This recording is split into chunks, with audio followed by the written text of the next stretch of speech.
Hello everyone, I welcome you back to the channel Civil Spotlight, and today we are going to discuss the Marshall Mix design, beam stability and fatigue. ये part है bituminous mix designs का और ये lecture है L6-6B.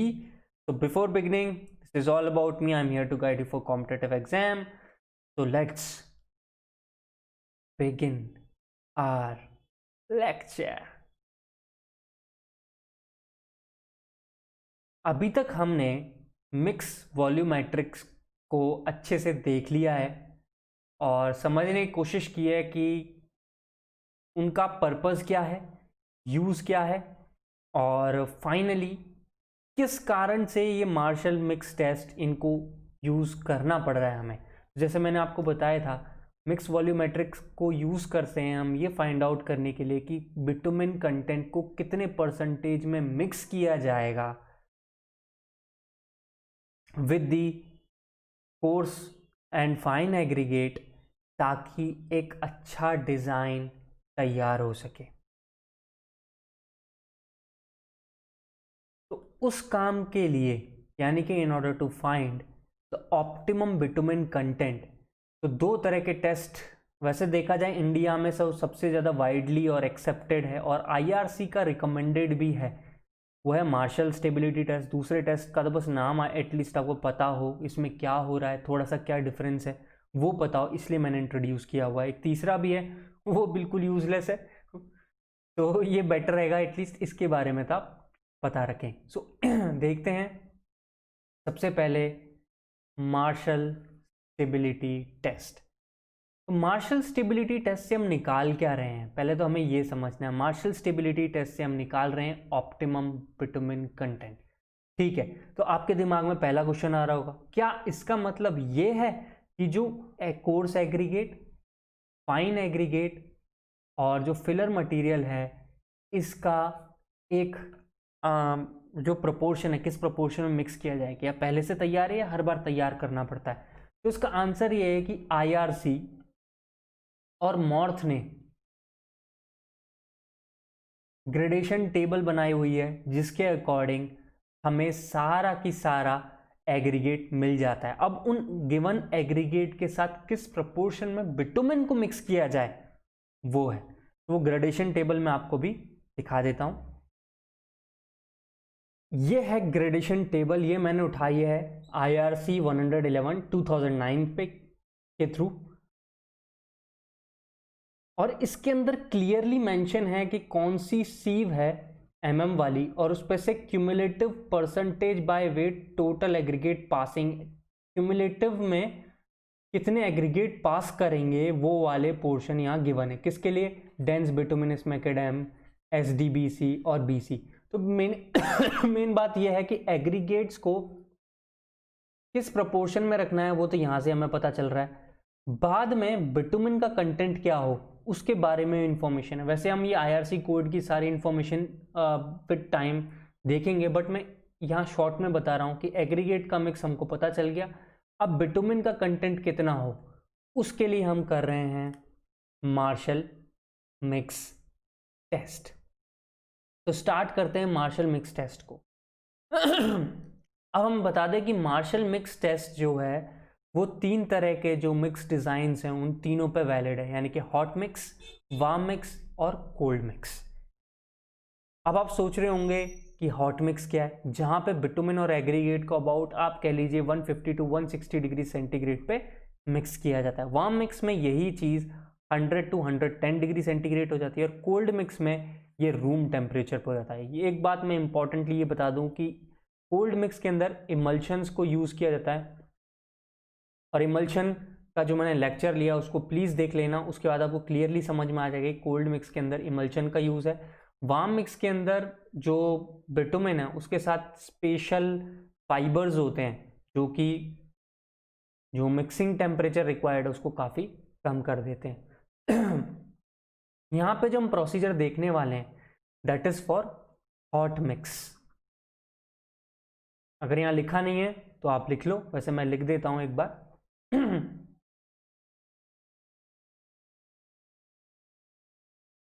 Okay, सो मैंने mention कर दिया है तो हमें हर बार चाहे हॉट मिक्स हो, वार्म मिक्स हो, कोल्ड मिक्स हो, नियर अबाउट लेना होता है 1200 ग्राम्स। वैसे कोल्ड मिक्स का जो कोड है IRCSP यानी कि स्पेशल 100-2014, उसके अंदर 1100 ग्राम का मेंशन है, एग्रीगेट्स प्लस सब कुछ मिला के। तो यहाँ पे तो जो मेंशन है कोड के अंदर that is 1200 grams for warm mix and hot mix, so always follow 1200 grams for this. और कोल्ड मिक्स के लिए आप देख सकते हैं इट इज 1100 ग्राम। तो एग्रीगेट को अलग से हीट कर रहे हैं 154 to 160 डिग्री सेंटीग्रेड पे। ऐसा इसलिए किया जा रहा है ताकि इसके अंदर जो भी इंट्रैप्ड मॉइस्चर हो वो निकल जाए, क्योंकि मैंने आपको बहुत अच्छे से समझाया है कि aggregates they are more susceptible towards moisture या कहूँ वाटर, उसकी तरफ उनकी ज़्यादा एफिनिटी होती है, यानी कि उसको ज़्यादा एब्जॉर्ब करेंगे as compare to bitumen.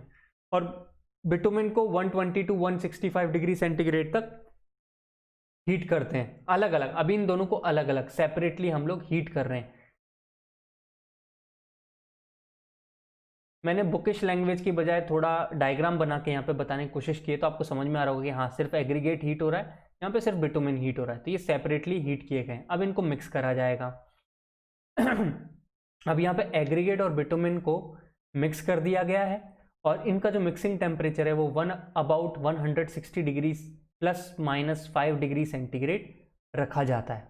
Okay, अब जब ट्रायल मिक्स स्टार्ट करते हैं ना तो उसमें स्टार्ट करा जाता है 3.5 से 4% बिटुमिन के साथ, और हर बार जब नेक्स्ट मिक्स डिज़ाइन स्टार्ट करेंगे तो उसको 0.5% से बढ़ा देंगे। यानी कि जैसे 4 से स्टार्ट किया तो नेक्स्ट में 4.5%, देन 5%, देन 5.5%, देन 6%, 6.5%, 7%, 7.5%, 8% तक, ऐसे करके मिक्स डिज़ाइन को कंप्लीट किया जाता है। फिर उनमें से चूज करते हैं सबसे बेस्ट कौन सा है।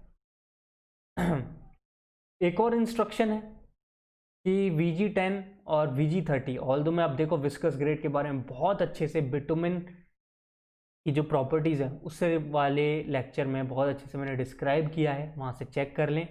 तो VG10 और VG30 को स्पेशली स्पेसिफाई किया जाता है कि हीट, ये मिक्सिंग वाला जो टेम्परेचर है 160 के बाद भी 154 डिग्री रखा जाए और VG30 के लिए 160। देखो आपसे कोई पूछ सकता है, इसलिए मैंने स्पेशली देखो ये चीज़ भी मेंशन करी हुई है, छोटी से छोटी चीज़ मैंने मेंशन की है विद रीजनिंग, क्योंकि आपका रीज़न क्या है कि इसको कम क्यों कर रहे हैं भाई और इसको ज़्यादा क्यों कर रहे हैं। इसका कारण है हम लोग चाहते हैं जब ये मिक्स हो ये बिटुमिन इसके साथ, तो बिटुमिन की जो काइनेमेटिक विस्कोसिटी है ना वो 170 ±20 सेंटीस्टोक्स हो। इसीलिए इन दोनों को डिफरेंट छोटा सा ये देखा जाए तो 6 डिग्री का ही तो अंतर है, ये अंतर से मिक्स किया जा रहा है। वैसे आप नियर अबाउट नहीं याद कर पाओ तो 160 ±5 तो याद ही है, तो देखो 155 ही तो है यार, और क्या बोलूं। तो ये रीज़न है कि डिफरेंट VG ग्रेड्स को डिफरेंट टेम्परेचर पे इसलिए डालते हैं ताकि इनकी काइनेमेटिक विस्कोसिटी सेम बनी रहे। अब आते हैं हम इस मिक्स को लेके एक मोल्ड में डालने। अब इनको एक मोल्ड में डालेंगे जो कि थोड़ा सा प्री हीटेड होता है ऑब्वियसली, कि ठंडे मोल्ड में डालेंगे तो जो लेयर आउटर लेयर होगी वो जल्दी से कोल्ड होने लगेगी और इनर लेयर अभी भी वार्म रहेगी, जिसकी वजह से थोड़ा रिस्क हो जाता है ऑफ क्रैकिंग।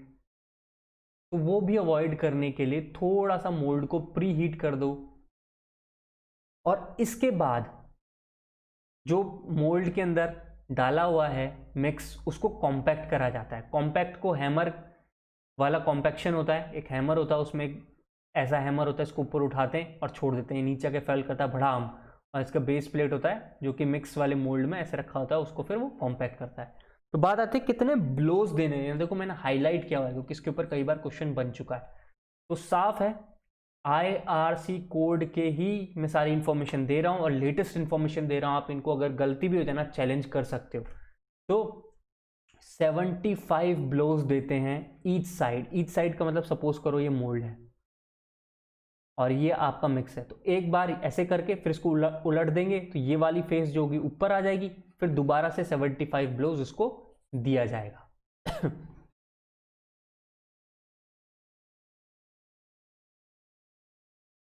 अगेन जो मैंने आपको बताया प्री हीटेड मोल्ड है, और वैसे बहुत ज़्यादा अगर आप स्पेसिफिकली देखना चाहते हो कि बहुत ही बेस्ट डिज़ाइन हो, तो ये कोशिश की जाती है कि जब आप कॉम्पैक्ट करो तो उसका टेम्परेचर क्या हो, 138 और नियर अबाउट 150 हो। कारण वही है कि काइनेमेटिक विस्कोसिटी इस रेंज में हो।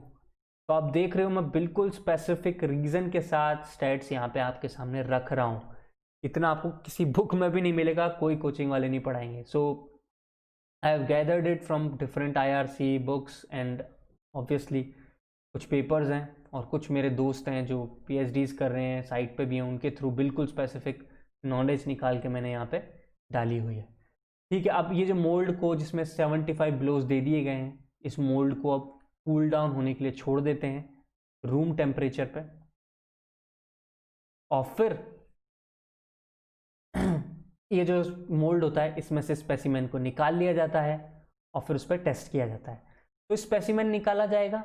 अब इस पर टेस्ट कैसे करेंगे, इस पर टेस्ट करने का भी एक तरीका है, वो देखो। ये जो स्पेसिमेन निकाला है, मिक्स निकाला है आपने, एक सिलेंडर जैसा होगा, जैसे मैंने आपको पिक में दिखाया था बिल्कुल लास्ट लेक्चर के में, ऐसा होगा। इसको वाटर बाथ देते हैं, वाटर बाथ देते हैं 30 to 40 minutes at 60 degree centigrade. ध्यान रखना, at 60 degree centigrade for 30 to 40 minute.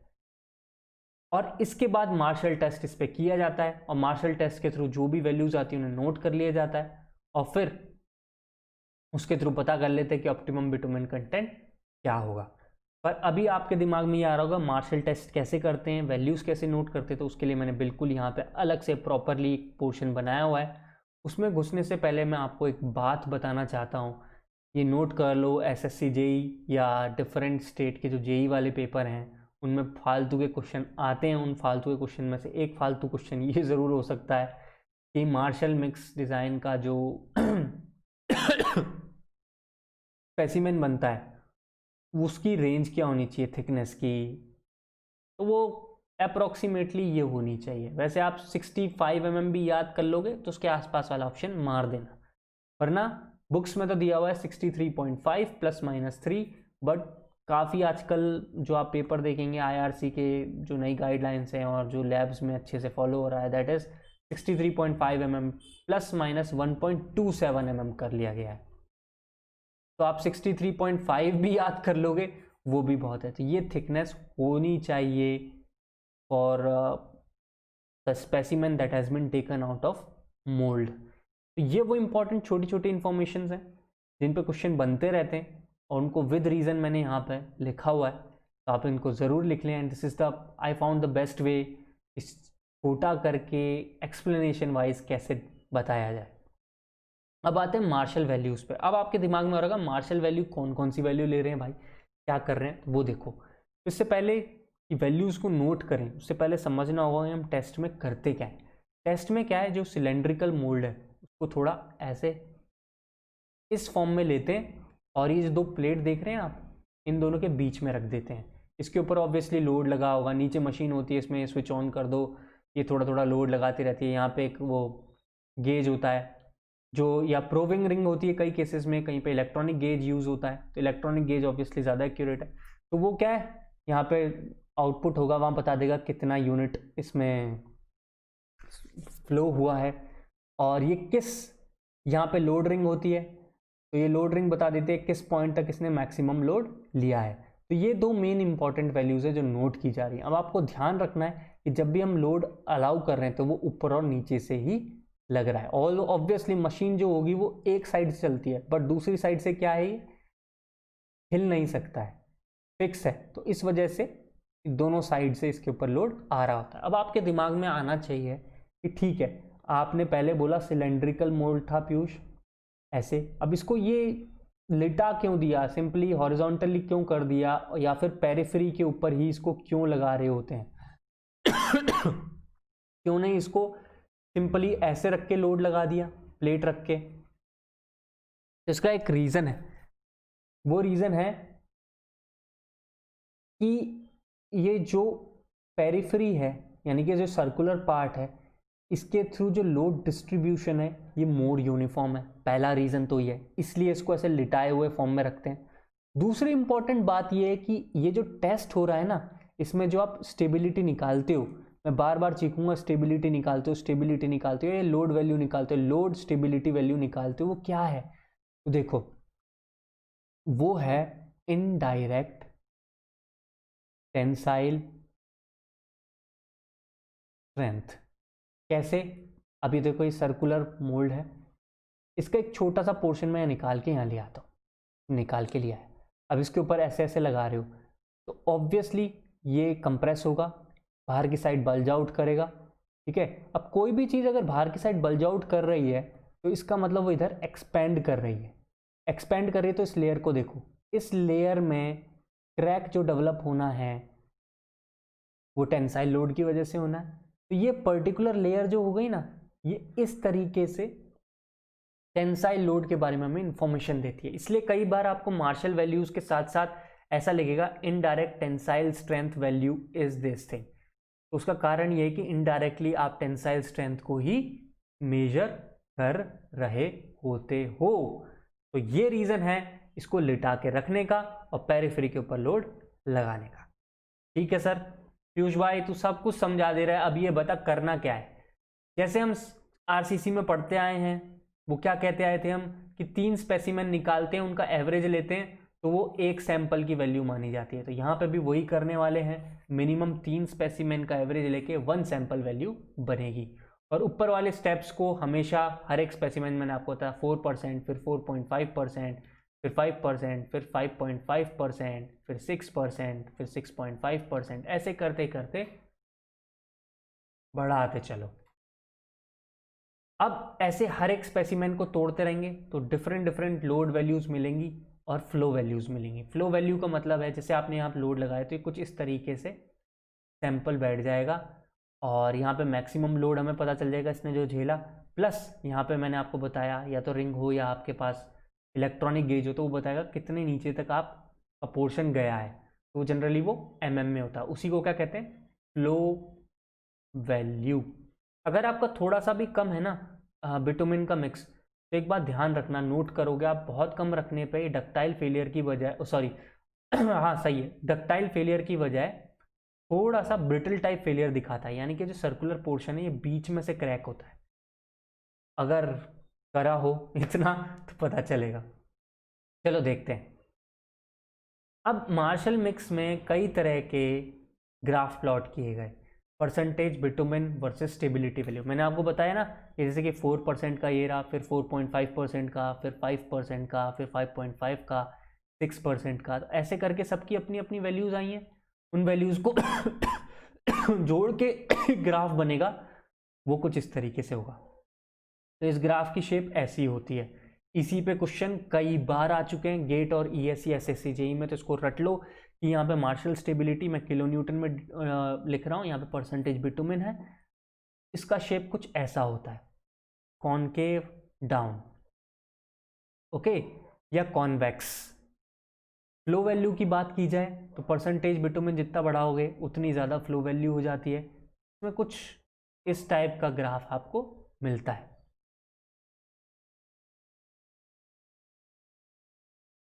तीसरा है वॉइड मिनरल एग्रीगेट, जो मैंने आपको बोला था अगर कुछ ना समझ में आए तो आप इसको टोटल वॉइड के फॉर्म में भी याद रख सकते हो। तो देखो, परसेंटेज ऑफ बिटुमिन डालोगे ना, एक पॉइंट तक तो टोटल वॉइड जो है वो कम हो रहे हैं, हो रहे हैं, हो रहे हैं, हो रहे हैं, फिर एक टाइम बाद देख रहे हो, एक टाइम बाद ये हल्के से बढ़ने लग जाते हैं।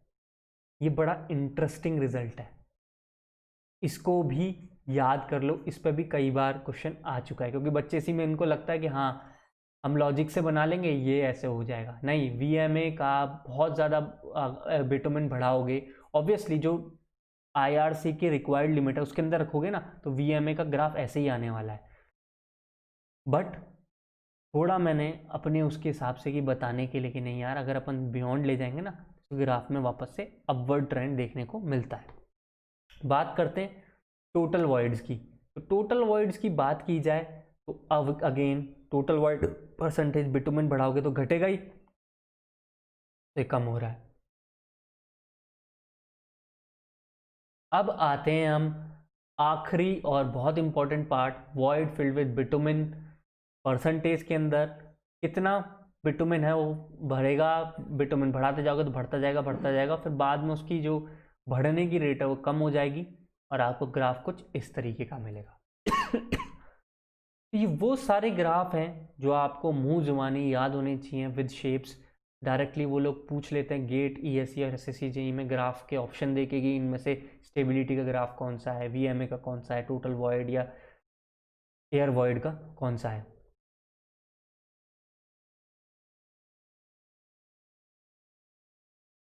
अब आपके दिमाग में ये आना चाहिए कि ठीक है पीयूष तूने सब बता दिया, कैसे है, क्यों है, क्या है, किस लिए है, सब कुछ कवर कर दिया, टू द पॉइंट कवर किया। अब ये सब चीज़ें की वजह से, जैसे हमारा कोडल सिस्टम है सिविल में, तो ऐसे क्या कोड सिस्टम यहाँ बनाया हुआ है? तो मैं कहूँगा हाँ बनाया हुआ है। और तुम, क्योंकि बार बार मैं जानता हूँ, मैं तुमसे कहता हूँ हर बार, गेट के, इंजीनियरिंग सर्विसेज के और एसएससी जेई के 25 ईयर्स के जो भी क्वेश्चंस हैं वो आपको करने होते हैं। जिसमें बार बार आपको कुछ प्रॉब्लम्स आएंगी, उसको ध्यान में रखते हुए मैंने आईआरसी की जो स्टैंडर्ड वैल्यूज़ हैं वो यही डिस्कस करने के बारे में सोचा है। तो मैं बता देता हूँ, जो हम बात करने वाले हैं वो उठाया है मैंने IRC 111 से। दिस इज टेबल नंबर 8, आप जाके कोड में भी चेक कर सकते हो। ओके, तो यहाँ पे ये किसके लिए है? ये है डेंस ग्रेड बिटुमिनस मिक्स के लिए, यानी कि DBM। यहाँ तक कि यही की है बिटुमिनस कॉन्क्रीट के लिए भी यूज होगी टेबल। तो dense bituminous macadam bituminous concrete के लिए भी आप अप्रोक्सीमेटली यूज कर पाते हो। सो देखो, मैंने आपको बोला था 75 ब्लोज देने हैं ईच फेज पे, यहाँ लिखा हुआ है। अब यहाँ पे ऑब्वियसली इन्होंने और फर्दर मॉडिफाई कर दिया है, हॉट क्लाइमेट, कोल्ड क्लाइमेट, तो मैं अभी इस पर नहीं जा रहा हूँ क्योंकि इससे कोई क्वेश्चन मैंने आज तक देखा नहीं हॉट एंड कोल्ड से रिलेटेड। आप बस इस वाले पोर्शन पर ध्यान दें। 75 ब्लोज हैं, मिनिमम स्टेबिलिटी कितनी होनी चाहिए? 9 किलो न्यूटन से ज़्यादा होनी चाहिए। ध्यान रखना, 9 किलो न्यूटन लोड से कम लेगा उसको रिजेक्ट कर देंगे। मार्शल फ्लो वैल्यू mm में 2 to 4 mm, साथ में मैंने ब्रैकेट में लिखा 8 to 16 यूनिट्स। अब मैंने 8 to 16 यूनिट क्यों लिखा हुआ है इसका रीज़न बताता हूँ। कई बार क्या होता है कि आपको वो mm में देने की बजाय यूनिट्स में देता है। जैसे कि 1 यूनिट की वैल्यू जो होगी वो 0.25 mm होगी, तो 2 to 4 mm में कर लो, 4 से मल्टीप्लाई, वही इसकी यूनिट की वैल्यू हो गई, तो 8 to 16 mm हो गई फ्लो वैल्यू। और कौन सी चीज़ें जो आपको याद रखनी है, जो मैंने यार रेड में मार्क कर रखी है ना, वो सारी चीज़ें आपको याद होनी चाहिए। तो percentage air void 3 to 5%, okay. Void filled with bitumen 65 to 75%। ध्यान रहे किसकी बात हो रही है? डेंस बिटुमिनस कॉन्क्रीट की। और कई हद तक बिटुमिनस कॉन्क्रीट पे भी यही वैल्यूज मिल जाएंगी आपको, ओके। और वॉइड मिनरल एग्रीगेट मैंने साफ लिख दिया, it should be greater than 11%। बस इतना याद कर लो, शुड बी ग्रेटर देन 11%, क्योंकि आप ये थोड़ी ना याद कर सकते हो कि पार्टिकल साइज इतने mm का था तो इतने mm होनी चाहिए। आप देख लो, आपको ये हर हाल में 11% से ऊपर मिलेगा, ये देखो, है ना। तो यहाँ पे हॉट हो कोल्ड हो दोनों का 11 से बड़ा है, इसलिए मैं आपसे कहता हूँ ये 10 वाले को भूल जाओ, 11 से याद करो। 11% से ज़्यादा होना चाहिए वॉइड मिनरल एग्रीगेट। ये तो बात हुई IRC 111 2009 वाले कोड की, यानी कि लेटेस्ट कोड है डेंस बिटुमिनस मैकेडम वाला। तो जैसे मैंने आपको बताया था कि SDBC होता है, ओके, और बिटुमिनस कॉन्क्रीट होता है जिसे BCB कह रहे हैं। और जब आप 25 ईयर्स ऑफ क्वेश्चंस लगाओगे डिफरेंट एग्जाम्स के, गेट, ESC और SSC JEE के, तो आपको बहुत सारे कुछ पुराने 20 से 25 साल पुराने क्वेश्चंस मिलेंगे जिनमें अलग वैल्यू है। तो उनका रीज़न क्या है? उनका रीज़न ये रहा, IRC 95 1987, उसके बाद देखो SDBC का कोई कोड ही नहीं आया। बट फिर भी आपको पता होना चाहिए, कोई कंफ्यूजन नहीं रहना चाहिए, SDBC, BC और डेंस बिटुमिनस मैकेडम, ओके। तो हियर वी गो, SDBC का मतलब है सेमी डेंस बिटुमिनस कॉन्क्रीट। अब देखो यहाँ देखने वाली बात यह है कि यहाँ पे कितने ब्लोज की बात हो रही है? Number of compaction blows on each Marshall specimen, यहाँ 50 हो गया है। और मैंने आपको हॉट मिक्स एस्फाल्ट के लिए कितना बोला था? 75। तो मेरा लेटेस्ट कोड के अकॉर्डिंग है, ओके। मार्शल स्टेबिलिटी kg में है ये 340, फ्लो वैल्यू वही 2 से 4, percentage void in mix 5 to 10%, percentage voids in mineral aggregate filled with bitumen, ये रहा। Binder content 4 to 6%। तो this is very important guys कि आप इस बात को समझें कि ये पुराना कोड है। तो आप जब 20-25 साल पुराने क्वेश्चन देखो ना, तो अपने आप कंफ्यूज मत करना, मैंने आपको लेटेस्ट कोड के अकॉर्डिंग इन्फॉर्मेशन दी हुई है। ये तो थी एसडीबीसी की। इसी तरीके से IRC 29 है 1988 का, जिसका है बिटुमिनस कॉन्क्रीट का। अब देखो 1988 में कितना बड़ा चेंज हो गया बिटुमिनस कॉन्क्रीट से, ये देखो। तो यहाँ पे जो कॉम्पैक्शन देना है ना, ये 750 नहीं है, बेसिकली 75 ही है। 750 ब्लोज नहीं देने आपको, 75 ब्लोज ही देने। अब आ गई ना बात समझिए कि bituminous concrete, dense bituminous concrete, यही आज की तारीख में यूज होते हैं, और इनमें नंबर ऑफ ब्लोज कितना है 75। That's why I have mentioned 75। Marshall flow value again 2 to 4। Again यहाँ पे केजीज में गिवन है 650, बट आज की तारीख में मैं आपको बोल चुका हूँ, आप 9 किलो न्यूटन के नीचे नहीं लिखोगे, एक भी नहीं करोगे। ओके, तो ये पुरानी वैल्यूज हैं, बट दिखा रहा हूँ। परसेंटेज वॉइड वही 3 to 5, लेटेस्ट वाले के बराबर ही चल रहा है। पहले बिटुमिनस कॉन्क्रीट को देखा जाए ना, तो 75 से 85 की बात की जाती थी, ये भी ध्यान रखना। अवॉइड मिनरल एग्रीगेट मैंने आपको बोला ही था, ग्रेटर देन 11%, तो वही है देखो 13 to 16, और बाइंडर कंटेंट 5 to 7% हो गया। अभी भी आप लोगों को लग रहा होगा कि नहीं, थोड़ा पुराना डेंस बिटुमिनस मैकेडम वाला दिखा दो, तो मैं दिखा देता हूँ। IRC 94, इसमें सिर्फ डेंस बिटुमिनस मैकेडम का था। देखो पहले नंबर ऑफ ब्लोज की बात करता हूँ, ये देखो सिर्फ 50, इसमें भी 340 kg था, किलो न्यूटन तो भूल जाओ, 340 किलो न्यूटन था, देख रहे हो। बाकी वैल्यूज आप देख ही रहे हो, ऑलमोस्ट सेम है बिटुमिनस कॉन्क्रीट जैसी। तो गाइज इसी बात को देखते हुए, और आज की तारीख में आप कोई भी बुक उठाओ, चाहे निमेश दास हो, Kannan Justo, they all are following these values. So it's better to follow IRC 111 when it comes to dense bituminous concrete and bituminous concrete.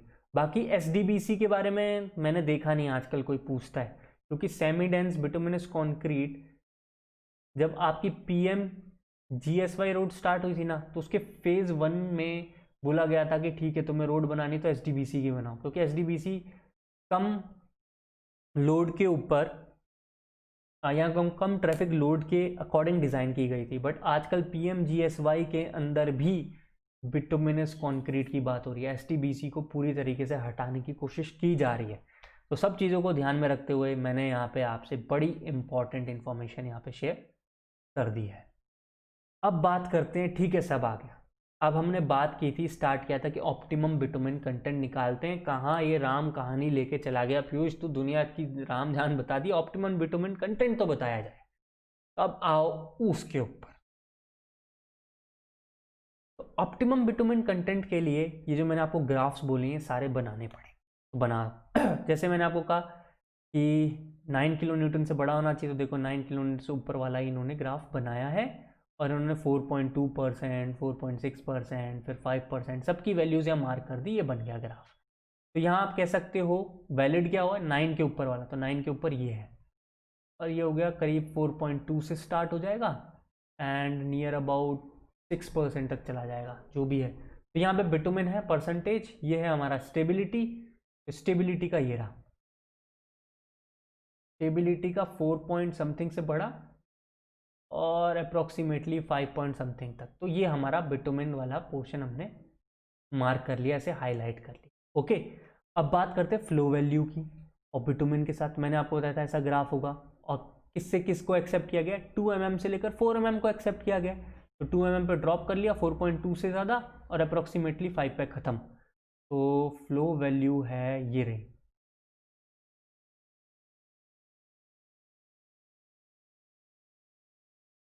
Four 4.2 से ज़्यादा, 5 के अप्रॉक्सीमेटली ख़त्म। सॉरी, स्टेबिलिटी मैंने आपको शुरू में स्टेबिलिटी का नहीं दिखाया, सॉरी ये रहा स्टेबिलिटी का, ये रहा मैं अप्रॉक्सीमेटली ये वाला है। और ये जो नीचे वाला था गलती से इसको बिटुमिन वाला समझ बैठा था, सॉरी स्टेबिलिटी वाला समझा बैठा था, ये फ्लो वाला है। Okay, now we come to VMA।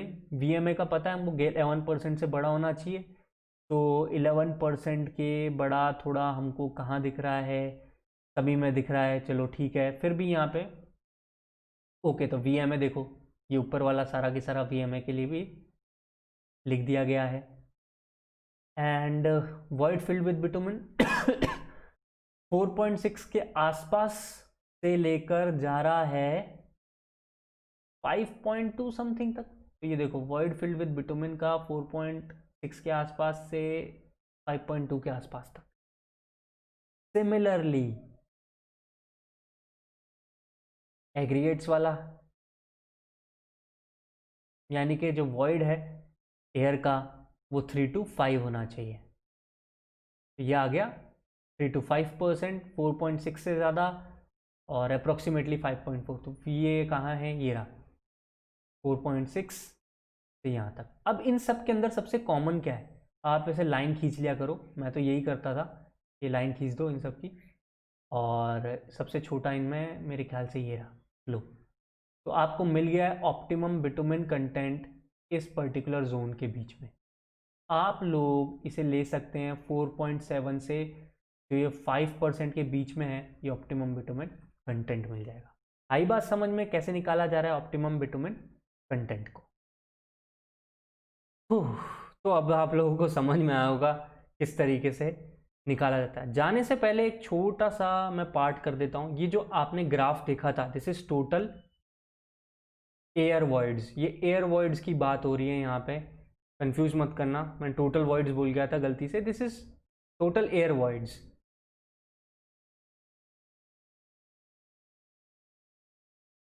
अब हम बात करते हैं कुछ न्यूमेरिकल्स की, जिसके थ्रू आपको सब कुछ समझ में आ जाए। मुझे पता लग रहा है कि मुझे इसका एक थर्ड पोर्शन सी भी लाना पड़ेगा, क्योंकि इस वीम मेथड और फटीक के बारे में मैं इस लेक्चर में बताने जाऊंगा तो 1 आवर से ज़्यादा का हो जाएगा। तो पहले एक काम करते हैं, ये न्यूमेरिकल तो देख ही लेते हैं, जिससे सब कुछ क्लियर हो जाए मार्शल मिक्स डिज़ाइन का। ये क्वेश्चन है, a Marshall mix specimen is prepared by 5% of bitumen by weight of total mix. देखो साफ बात है, जो परसेंटेज ऑफ बिटुमेन निकाला जाता है ना, ऑप्टिमम बिटुमेन कंटेंट परसेंटेज में, वो किसका होता है, टोटल मिक्स के वेट का होता है। ये बात ध्यान रखना। Theoretical and measurement units of mixes are this, ठीक है। मतलब थ्योरेटिकल यानी कि हमको GT वाला पोर्शन दे दिया गया, साथ में ये कम वाला मेरे हिसाब से है GSB, यानी कि बल्क स्पेसिफिक ग्रेविटी वाला पोर्शन आ जाएगा।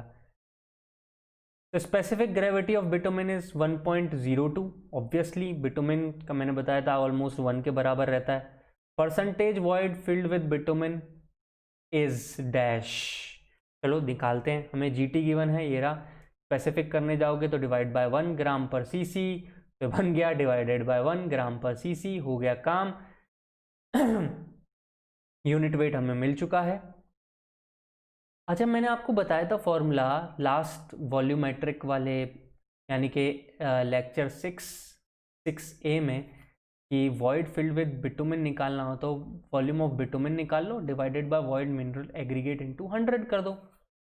तो यही मैंने फॉर्मूला लिखा। फिर मैंने कहा वॉइड मिनरल एग्रीगेट क्या है, एयर का वॉल्यूम प्लस बिटुमेन का वॉल्यूम, यही था बिल्कुल।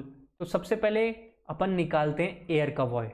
एयर कितनी है वॉइड के फॉर्म में, तो उसका एक फॉर्मूला मैंने बताया था और कहा था इसे रट लेना अच्छे से। देखो अब वो काम आया, GT minus GSB over GT into 100, रख दी वैल्यूज, निकल के आया 3.942%, बिल्कुल। और हमारे कोड ने कितना बोला है, 3 से 5%, देख लो उसी के अंदर है ना। हाँ, हमें पता भी चलता जाएगा सही है कि नहीं। तो अप्रोक्सीमेटली वैल्यूज वहीं आ रही है, तो सही है। बिटुमेन की वॉल्यूम निकालनी हो तो कैसे निकालोगे, जो स्पेसिफिक ग्रेविटी थी बल्क वाली, उसके साथ weight of bitumen divided by specific gravity of bitumen. अब इसकी स्पेसिफिक ग्रेविटी और इसकी स्पेसिफिक ग्रेविटी तो गिवन है हमको 2.345 और 1.02, और वेट ऑफ बिटुमेन 5% गिवन है। यहाँ पे 5% गिवन है, तो से अगर टोटल वेट 100 ग्राम है तो बिटुमेन का कितना हुआ, 5 ग्राम। इस बात को ध्यान रखना, मैं 100 ग्राम लेके चल रहा हूँ, तो इसलिए मैं 5 रख रहा हूँ। वैसे आप 5% है तो आप डायरेक्टली यहाँ पे परसेंटेज एंटर कर सकते हो। कल को आप बोलोगे नहीं मैं तो 200 ग्राम ले रहा हूँ, तो हिसाब से तो ये हो जाएगा 10 मैं 10 ग्राम लिखूंगा, नहीं बेटा एक वो नहीं लिख रहे हैं, यहाँ परसेंटेज लिखा जा रहा है। तो मैं इजी करने के लिए बोल रहा था 100 ले लो, तो मतलब हुआ 5। ओके, सो डायरेक्टली आपको एंटर करनी है यहाँ पे percentage, weight bitumen in percentage.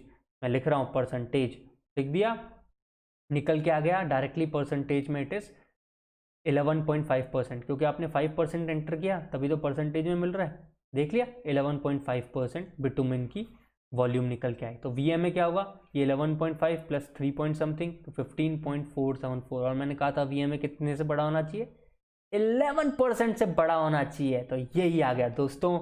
और इसके बाद है VFB, वॉल्यूम ऑफ बिटुमेन डालो, जो कि है हमारे पास 11.5, और टोटल वॉल्यूम है ये रही इंटू 100, पता चल गया 74.327%, जो कि वापस से 75% के अप्रोक्सीमेट है, well with in the given range. तो आंसर क्या हो गया, नियर अबाउट 75%। ये गेट का क्वेश्चन था। तो देख रहे हो ना आपको किस तरह के क्वेश्चन आएंगे, और मैंने बिल्कुल फॉर्मूले बहुत क्लीन लिखे हैं आप लोगों के लिए कि आपको कोई कंफ्यूजन ना रह जाए, और इसलिए मैंने वॉल्यूमेट्रिक्स को अलग से पढ़ाया था, यही सोच के कि आपको कोई कंफ्यूजन नहीं रहना चाहिए। अब आते हैं एक और क्वेश्चन पे। Marshall Mix Design has coarse aggregate, fine aggregate, filler and bitumen has specified gravities of this. ठीक है, this while the weight percentage is of 55%, this जो परसेंटेज में वेट दे दिया गया है 55% कोर्स का है, ये शायद फाइन एग्रीगेट का है, फिर ये फिलर का है, और ये बिटुमेन का है, बहुत बढ़िया, of total weight. Find the theoretical maximum specific gravity बता देंगे, and also find the effective specific gravity of aggregate and filler material together without bitumen. ये तो चलो मैंने खुद मेंशन किया हुआ है विदाउट बिटुमेन, ताकि आपको याद आ जाए। 3 तरह की स्पेसिफिक ग्रेविटी करवाई थी मैंने, थियोरेटिकल मैक्सिमम, GSB और G इफेक्टिव। इफेक्टिव वाली में बिटुमेन नहीं होता है। तो इन्होंने कई ऑप्शंस दे दिए हैं, देखते हैं कौन सा सही है। हमको तो भाई सबसे पहले वही याद है, हार्मोनिक मीन लेना है, वही लिखते हैं। 100% तो लिख दिया वेट, डिवाइडेड बाय गिवन जो है वेट परसेंटेज में यहाँ पे मैं लिख देता हूँ, 55%, 35.8, 37 और 55 ये आ गया परसेंटेज में, और इनकी जो रिस्पेक्टिव स्पेसिफिक ग्रेविटी थी उनसे डिवाइड कर देंगे, वही किया है देखो, और इसको सॉल्व करने पे आंसर आया 2.42। तो हमारे पास GT है 2.42। अब मैंने आपको कहा था या तो ये कंसेप्ट समझ लो या जो तरीका है इसी को अपना लो। ओके, तो मैंने दोनों तरीके से आप लोगों के लिए करके दिखाया। पहले मैंने कहा था mix of mass minus mix of bitumen, और ये ले लो और इसमें से इसका पार्ट माइनस कर दो, तो आपको सीधे इफेक्टिव ग्रेविटी मिल जाएगी। ठीक है, तो इस तरीके से भी देख लेते हैं। तो मैंने कहा लेट मिक्स का मास 100 ग्राम है, तो बिटुमेन हो जाएगा 5.5 ग्राम, तो 100 माइनस 5.5 डिवाइडेड बाय यहाँ पे टोटल मिक्स का मास कितना है 100, और थ्योरेटिकल मैक्सिमम ग्रेविटी कितनी है 2.42। तो इस फॉर्मूले को लगाने के लिए एक बात दिमाग में रखना, आपको GT की बहुत ज़रूरत पड़ रही है। अब इसमें से हटा देंगे सीधे बिटुमेन, और उसके डिवाइड बाय ये जो फॉर्मूला वाला पोर्शन है, आपको मिल गया 2.634। अब मैंने आपको कहा था यार तुम इतना कंफ्यूज मत करना, अपने आप को परेशान मत करना, तुम तो एक काम करना, इसका भी हार्मोनिक मीन ले लेना, चलेगा। मैंने कहा ठीक है, एक काम करो, मान लो कि टोटल वेट 100 ग्राम है, तो टोटल वेट अगर 100 ग्राम है तो ये कितना हुआ 5.5 ग्राम हुआ। तो एक काम करते हैं, ऊपर जो टोटल वेट हो जाएगा वो कितना हो जाएगा 100 माइनस 5.5, मैंने कह दिया 100 माइनस 5.5 ग्राम। अब परसेंटेज में नहीं चल रहा है, ग्राम में चल रहा है, इसलिए नीचे भी सारी चीज़ें किस में डालोगे, ग्राम के अंदर डालोगे। अगर मैंने ये परसेंटेज में डाला तो नीचे भी परसेंटेज में ही आएगा सारा, इस चीज़ को बहुत क्लियर रखो। ठीक है, ये कितना है 55 ग्राम है, ये 35.8 ग्राम है, 3.7 ग्राम है, और divide by their respective specific gravities. देखो मैंने बिटुमेन की स्पेसिफिक ग्रेविटी क्या कर दी, हटा दी, तो क्या आंसर निकल गया है 2.638। देख रहे हो 2 डेसिमल प्लेस तक बिल्कुल सेम है, कोई दिक्कत नहीं है, इसलिए दोनों मेथड ही सही है। अगर आप ये निकालने जाते हो, बस इसकी ये प्रॉब्लम है कि आपको थ्योरेटिकल मैक्सिमम ग्रेविटी निकालनी पड़ेगी, और अगर आप थ्योरेटिकल मैक्सिमम ग्रेविटी के बिना करना चाहते हो तो ये वाला कंसेप्ट भी यूज़ कर सकते हो, हार्मोनिक मीन वाला। तो हमारा ऑप्शन क्या बैठेगा फाइनली, 2.42 थ्योरेटिकल है और 2.63 इफेक्टिव स्पेसिफिक है। So this is option A. अब जाने से पहले मैं एक इंपॉर्टेंट चीज बताना चाहता हूं दोस्तों, जिस पे मैंने क्वेश्चन देखा था एक पीएसयू के अंदर, और वैसे तो ये इजी सा है क्योंकि मैंने बात बोली नहीं, तो आप समझ सकते हैं कि मार्शल टेस्ट जो है उससे हमें फटीग और रटिंग का कोई आइडिया नहीं मिला है। तो ये बात नोटिसेबल है कि फटीग और रटिंग के लिए हमें अलग से टेस्ट करना पड़ेगा।